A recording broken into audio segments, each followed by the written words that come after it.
Now, there are currently 30 security cameras like the ones that you see behind me installed around campus, and 70 more are expected to be added. Ramos says school officials threatened to sue him if he didn't take the site down. An average of 300 men go to the home every year.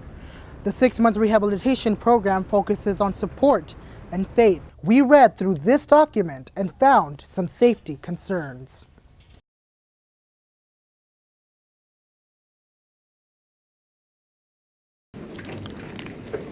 A laptop, some simple technology, and social media helped Andres Ramos launch an idea. He says it was meant to improve student life at the University of Texas Pan American. I just grabbed my camera and I started taking pictures of everything, anything, school pride. Ramos put together an online project called the UTPA Student. It started trending on Twitter, getting likes on Facebook, and gaining popularity amongst students. Ramos still remembers spreading the word on campus. You know, I'm trying to promote school pride where you take a picture. You know, hey, you can find your picture at the UTPA Student on Facebook. The UTPA Student had a short lifespan. It was up for only a year. Ramos says university officials forced him to take it down. These are pictures of the site when it was still up and running. Ramos was accused of trademark infringement. He used the university's logo and colors. When somebody misuses or misrepresents their organization or themselves individually, then we have the right to question and then to ask them to cease and desist in that behavior. Dean of Students Mari Fuentes Martin talked to us about the situation. She says the main problem is in these online advertisements. The site seemed to be promoting bars and nightclubs. The university believes that gives the school a bad reputation and offends the code of conduct. We read through the UT System's Code of Conduct and found that Section 5.5.2 legally protects UT Pan American from situations like these. The handbook policy states students may face criminal charges for violating university-established policies or regulations. Ramos says school officials threatened to sue him if he didn't take the site down. University officials say all students must follow the same rule. They stand by their decision. Ramos says he was treated unfairly. Reporting from UTPA, Orlando Vargas, Bronx TV News. From the outside, it looks like a typical home. Hey, how you doing? God bless you. Come on in. Inside, you'll find the comfort of family and prayer for men who come searching for a second chance at life.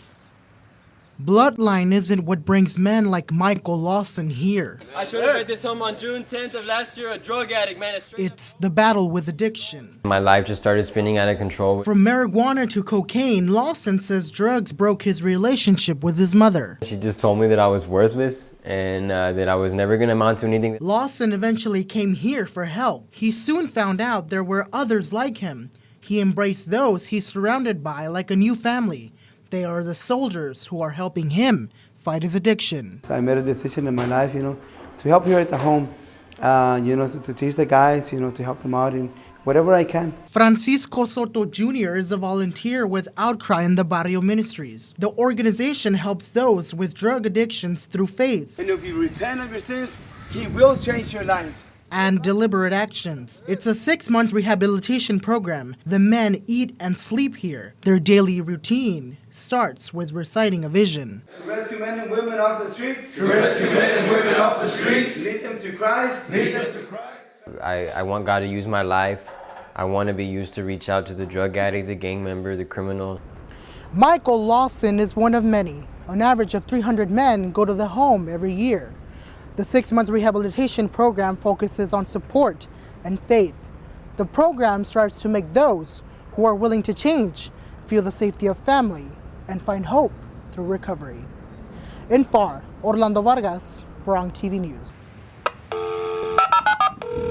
A simple touch of a button can provide help in just a matter of minutes. The e-phones aren't really anything new. These familiar emergency phones located around campus have been in service since the mid-90s. A total of 39 stand ready to alert authorities on command. We've expanded them as the years have gone by. Assistant Chief James Loya says the response time depends on the type of call. The user that is actually at that e-phone is basically going to determine how we respond and how quick we respond to that particular incident. Incidents like the kidnapping in 2012 have students like Jackie Contreras worried about danger lurking on campus. I don't park in the parking lot anymore because of that reason. I like to park near the campus, even if it takes me a little bit longer to find a parking spot. The e-phone is one of the many resources available on campus that students rarely use. I've never used it, thankfully, and I don't want to ever, but that's my only concern, that is if you do press that button, how fast does help come? Chief Loya says students should take advantage of the e-phone and be on the lookout for threats to their safety. If you're in the parking lot going from one area to the other, you really want to be cautious of what's going on around you. Now, apart from the emergency phones, UTPA PD has also increased more student patrols and have adopted a crime-fighting app that's available to the community. Now, there are currently 30 security cameras like the ones that you see behind me installed around campus, and 70 more are expected to be added by May of 2014. Reporting from UTPA, Orlando Vargas, Bronx TV News.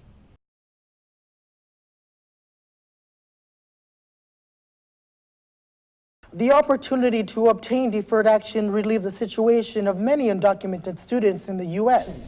Our very own Beatriz Ramirez has the details on how year after year their hard work pays off. A total of 12 senatorial positions are available. Our very own Lucero Rodriguez has a whole story on how this whole process takes place.